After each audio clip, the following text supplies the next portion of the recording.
Now we're live. All right. Hey, world. We're going to check in with the Twitter roll.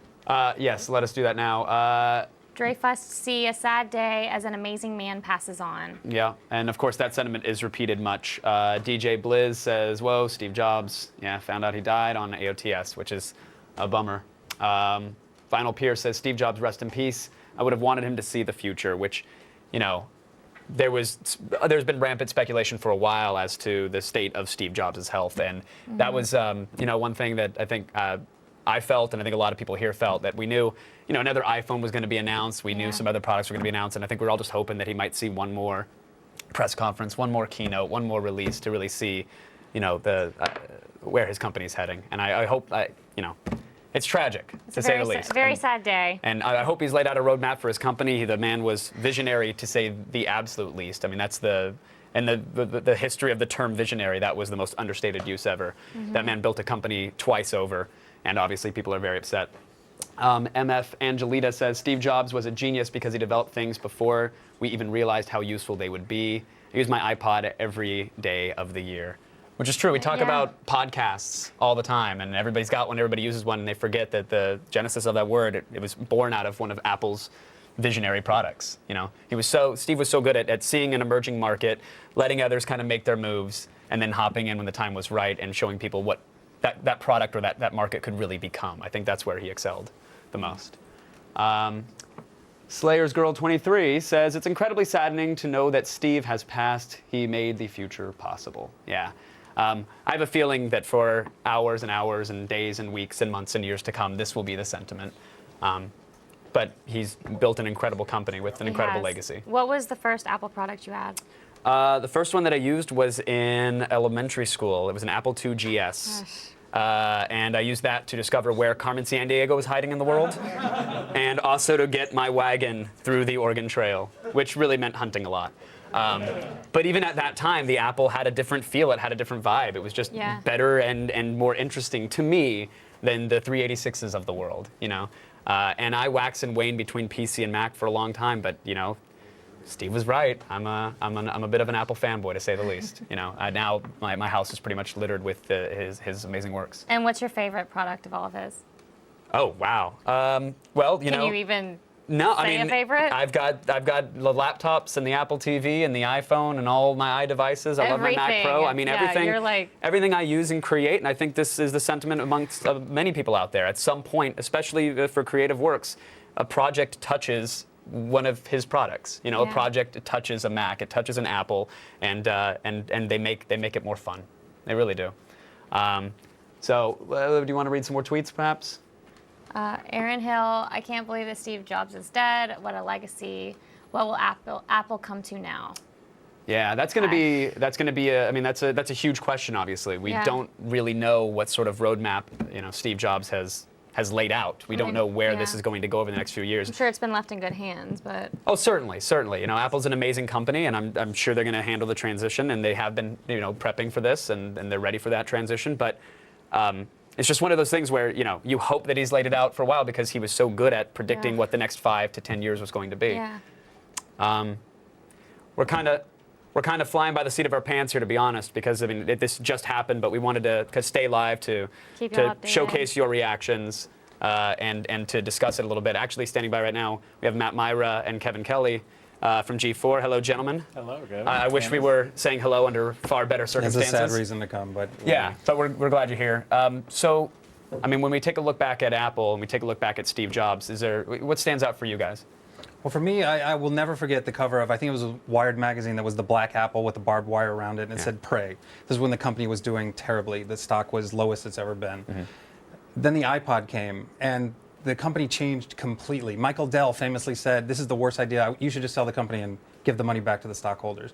I mean, he turned this into the most profitable American company right now with their cash reserves, and I will never forget that whole thing. Even the concept of the iPod too, just to throw everything behind that device. I mean, I was in college when the iPod came out, and I was just like, well, I don't understand. Why not just use my Walkman?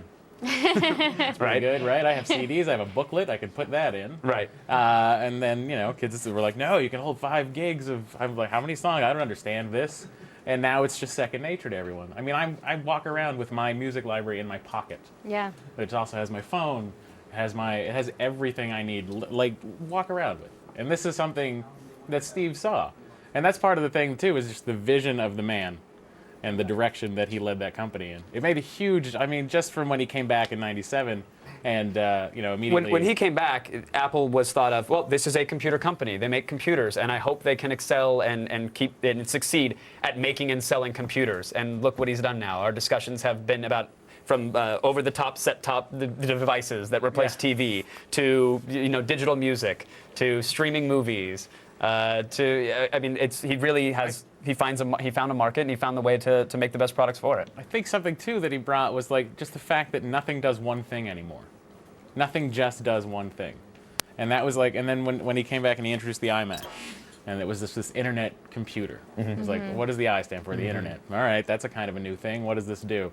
Just plug and play, and there's the internet for you. And that was kind of crucial to what he felt, which was always the customer experience.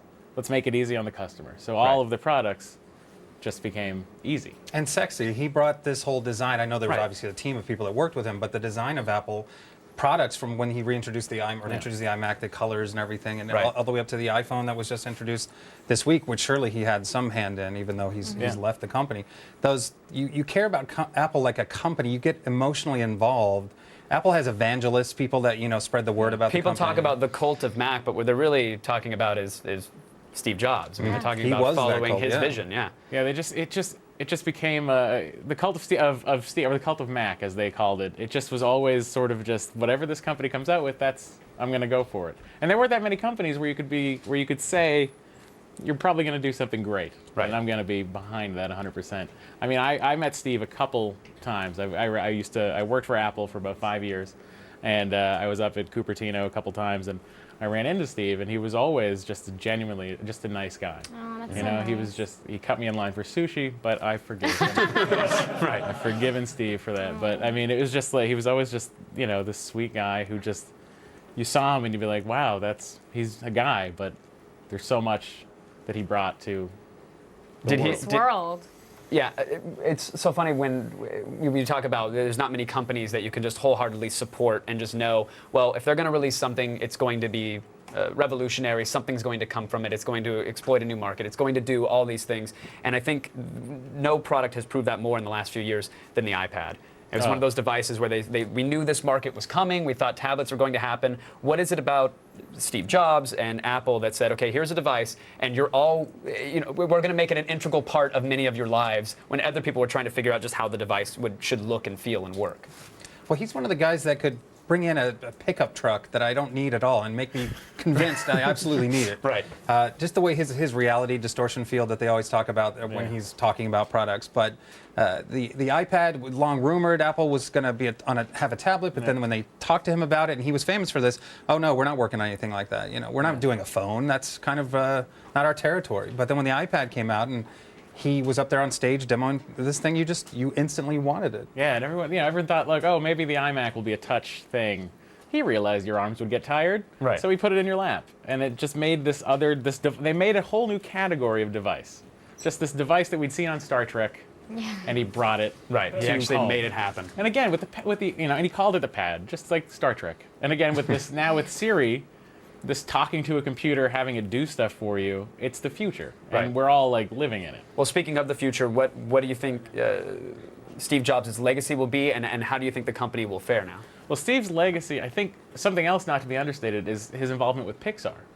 Just backing Pixar when and no one really, it was just this little perfunctory part of ILM. And Steve was Computers like, don't make animation. I don't- People do, yeah. with pens and tools and drafting tables. Wait a Everyone's second. going to want to see pencil and ink. Right. No, we want to see whatever we can see. And he saw the creativity of the people at Pixar, and he backed that.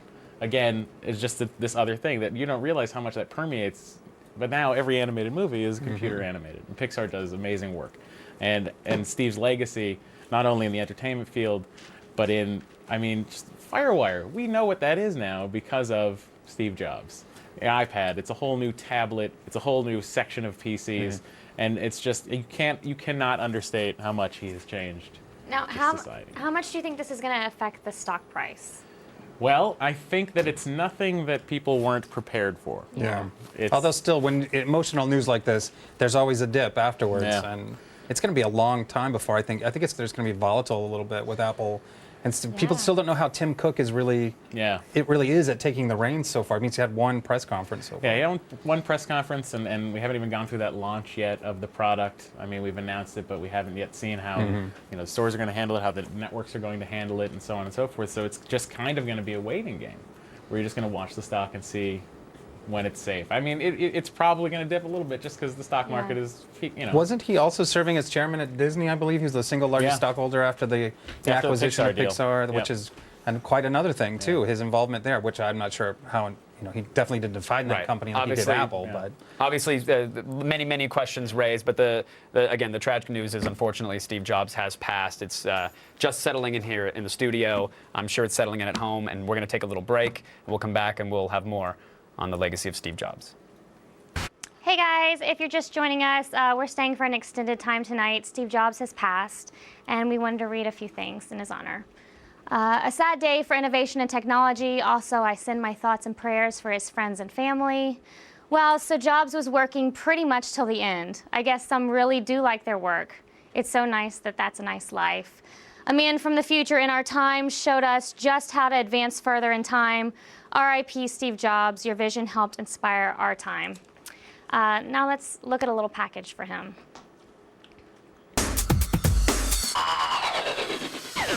By the time Steve Jobs was 20, he was the co-founder of what would become one of the most powerful computer companies on the planet.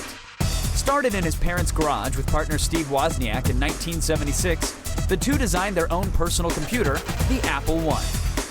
It may have looked like a pine box with transistors, but it was cutting edge. Steve Jobs had this vision for computers that he felt computers should be just like consumer electronics, that they should be easy to use. Parlaying their profit from Apple I, the two Steves upgraded the design and produced the Apple II. It was a revolutionary machine that changed the PC game forever. His vision of how technology can be useful to people was a huge advance and moved us along this path more quickly and powerfully than anybody else that I can think of. In 1980, Apple went public, and overnight, Jobs was the head of a multi-million-dollar corporation. Apple went from a garage startup to $1 billion in revenues within the first 5 years. Steve Jobs was on the cover of Time magazine. He had $100 million by the time he was in his early 20s. Not slowing down, in 1984, Jobs & Co. put out his pet project, the Macintosh. Many of us have been working on Macintosh for over 2 years now, and it has turned out insanely great. But just a year after the Macintosh hit shelves, Jobs was handed his walking papers at Apple. How can you get fired from a company you started? Steve was a very hard guy to work for. He's very blunt, and if you have the slightest weakness, he'll tear you apart about it. Striking out on his own in 1986, Jobs bought Next Computer. In the same year, he purchased the graphics group from Lucasfilm, better known as Pixar. He has created hardware, software, tools, and markets that didn't exist prior to him getting involved. A decade later, Apple purchased Next Computer, and Steve Jobs came full circle, becoming CEO of the company he created. With the popularity of the iPod, iTunes, and iPhone, Apple has established itself as one of the most innovative and revolutionary companies in the world. And none of it could have been possible without Steve Jobs. All right, joining me now to add to the discussion, X-Play's Adam Sussler, everybody. Adam, obviously, a brief package running down his life, and it touched on so many things, from being a visionary in a garage who had a dream, to striking out on his own after he's let go of his own dream. Yeah, I know. to acquiring animation companies. Is there a particular pinpoint on the map of his life that you go, okay, that's the one? I think it was the Apple II or the Apple II series of computers. I was probably 8, 9 years old. I didn't get to have one in my family, but all of my friends did, and it was that sense that what he did was that liberating thing, this piece of technology that I think had IBM really gone forward and been the big player, it would have always been this thing that's out of reach, that is for people in suits, and he saw it as this thing of liberation. And that's where I believe, like you, me, and people's genuine interest in computers came from, because he gave it to them and said, here, what can you do with this? And I think that makes him really one of the most remarkable visionaries of the 20th century. And you were telling a fantastic tale of his attention to detail. Yes, it's one thing to have an overall vision of where technology can go and how people can use and apply it, but he was concerned with the tiniest little thing. And I think this kind of floods back into his notorious reputation of not being the easiest man to work for, given a rather very exacting quality. But I heard this, I believe it was on NPR, when they were talking about his right-hand man, whose name I'm forgetting, who's his designer, when they were introducing the iPod. It was the night before they're going to show it at Macworld, and when they put in the headset, both of them were like, "Where's that satisfying click sound that you want?" There really is something satisfying about that. Overnight, they made it so you would get that click, it's hard to now imagine the iPod without that sound. Like, I'm putting it in, I'm now going to kind of zone out and listen to some music. Right, but instantly notice there's that tiny little detail that's missing. And once again, he created this user-friendly interface, and I think it's, once again, that level of attention to detail. Do you think that anybody at the time, other than Steve Jobs and perhaps the people that were working for him, saw iTunes and the iPod being the center point of this new revolution for the company? I think this is one of those things that was a benefit, back in the days of tech TV, because this is all you heard talk about. I was the guy in the corner talking about video games. Everyone else was talking about this. When I started out there in 1998, Apple was a non-entity. Much less, you would never think they're moving into alternate media, because they could barely handle what established them in the first place, which was the home computer market. And look at where we are now. This is the single most important brand probably worldwide. Right.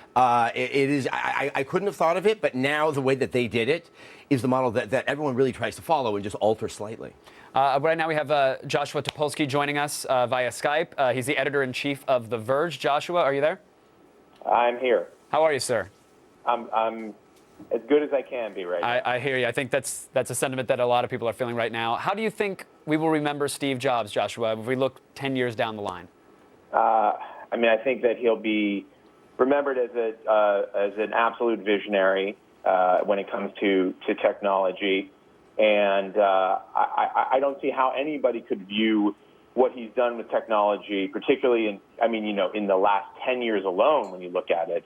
I don't see how anybody could look back and not see the work of probably, one of the greatest geniuses that history has recorded. And I don't think I'm overstating the fact. I think when you look at throughout time, when you look at great geniuses, I think Jobs will be remembered as one of those guys who had these kinds of sparks of imagination that other people couldn't even get close to. Yeah, I've never seen more heads nod in agreement to a statement. Everybody in the studio is absolutely in agreement. Do you think Steve Jobs' biggest accomplishment, will it have been a product, or will it have been an idea?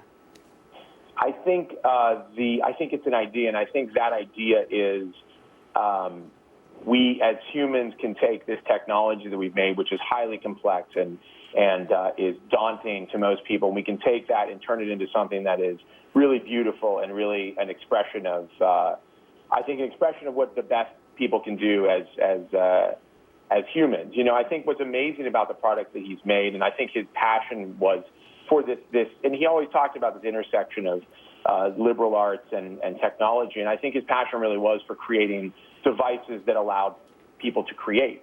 And I think that, looking back, that's really, it's the idea of that, the idea that technology can be so much more than just a bunch of silicon, that it can be something that is really not only a device that's beautiful or an application that's beautiful, but a product that it really enriches our lives.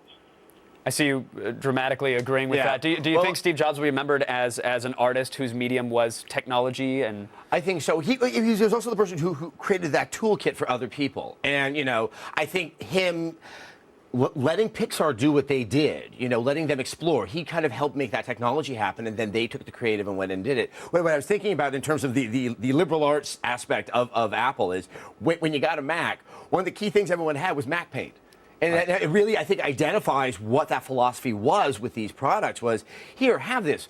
We want you to make something. We want to make it as easy as possible for you to make something because that's what a computer's for. It's not supposed to own you. It's supposed to make you express yourself. Apple is asking people to email their memories of Steve Jobs to rememberingsteve@apple.com. Joshua, I'd like to ask you, if you were to email something, what would you actually put in the body? I mean, that's tough. I've had a long history with Apple, but I think probably the most important, my most important experience with Apple and with products that Steve Jobs touched was when I was a kid. I always had PCs, and at some point, I kind of figured out when I was very young, like, hey, these Macintoshes exist and they do awesome stuff. And I begged my parents for months to get me a Mac, and I finally ended up getting a Mac, an LC. I don't know if you remember the LC. It was this really thin computer. Yeah.